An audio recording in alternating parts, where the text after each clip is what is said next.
Let's look at correlation.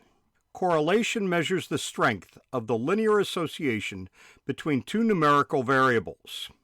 We are trying to see whether or not they are correlated. Correlation is often done from observational studies. You observe something.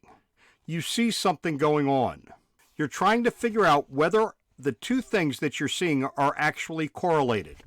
In correlation, both values are independent variables. Since they're independent variables, you're not looking at a cause and effect. If we look at regression, we often talk about planting something and seeing how much biomass we can accumulate over time. That is a cause and effect. Time affects how much we get. In correlation, you're looking at something to see whether or not there's a correlation between two things. They are totally independent, which means you do not see a cause and effect. Two items therefore can be correlated and in no way related. We could look at the number of sunspots on the sun and the number of people who eat mustard with their hamburgers. One has nothing to do with the other. We might see correlation even though they are in no way related. Correlation.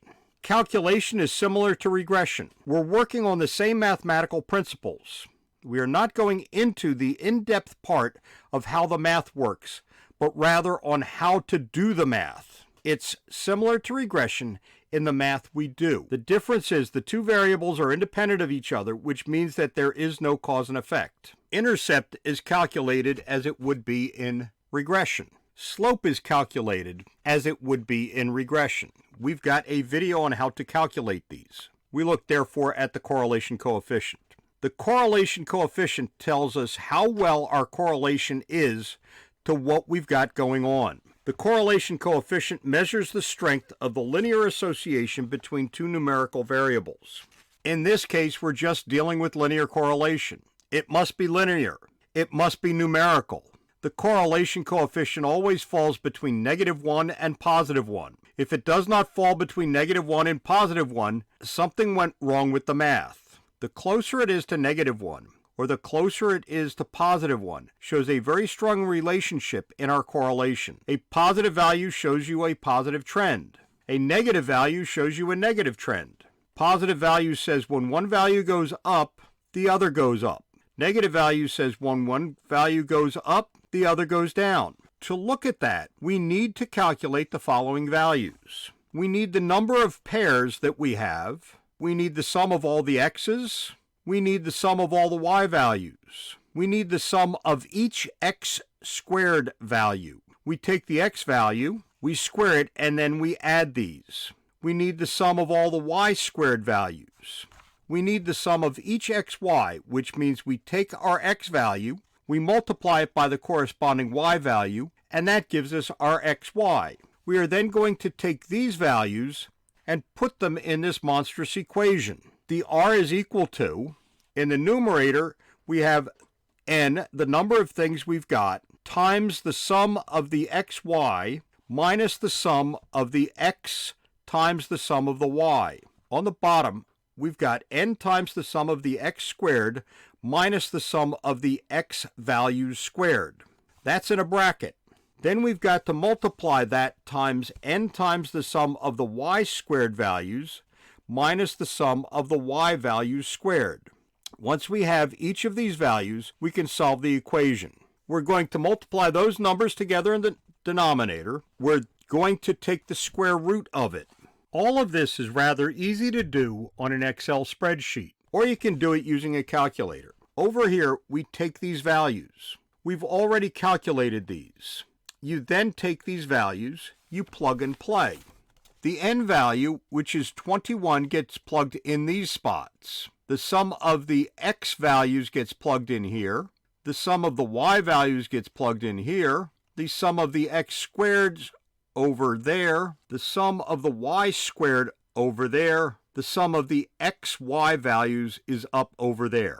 Put them in the right spot, then multiply or divide or add or subtract. We go PEMDAS. Parentheses, exponents, multiplication, division, addition, subtraction. The first thing is we're going to do all the multiplication within the brackets. We come up with these numbers. Now I've shortened these numbers down because we don't need all these decimal places.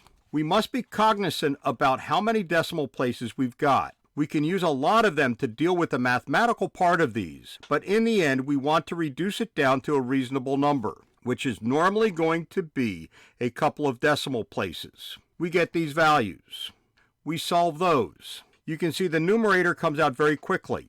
The denominator is a little bit more complex. We come out with that particular number. We take the square root of that number. We get these two values. Then out of that, we get our R value, which is negative 0.917.